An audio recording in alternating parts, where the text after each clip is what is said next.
We have probiotics that live inside of us and on us, on our skin. There are also bacteria, essential bacteria, that live outside of us in the environment, in our indoor environment to be more specific.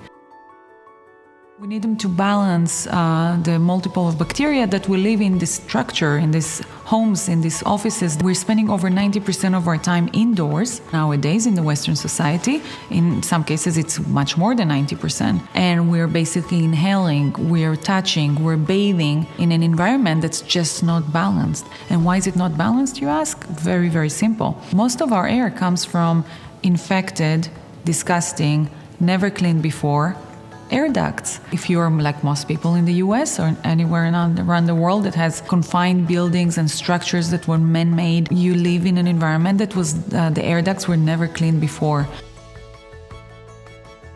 Enviro Biotics is a liquid, mainly contains water, but it also contains more form of probiotic bacteria from the Bacillus family. Have already been found to be safe and sustainable for us, meaning we already have them inside our body, on our skin, in the environment. What we do is we increase their numbers. Why is it important that they're in spore form? So they can be contained in water in room temperature and not get hurt until being dispersed by the devices, by the better air devices. Once the better air device disperses them, then they come to life and they start their life cycle, which is usually 2 to 3 days. But what they do in these 2 to 3 days, they, other than eating, consuming certain organic matter that's in the environment that's hurting us right now as allergens and so on, they also reproduce in the environment, increasing their load, creating an environment that as long as you keep replenishing your probiotics and they keep reproducing, you're going to have a majority of envirobiotic type of bacteria in your environment.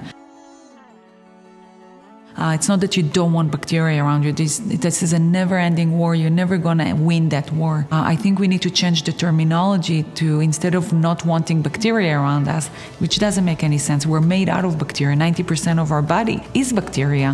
What you really want to have is your kind of bacteria, your kind of people around you. Things that sustain you and help you grow and help you live a life that's sustainable for you and your kids and the further generations. And that's an environment that's more sustainable for you, that we have so many reports of increased well-being and just better lifestyle because you're spending so much time in this environment. You probably want to increase the wellness of the environment, so therefore it increases the wellness of whoever lives in this environment, spend all this time.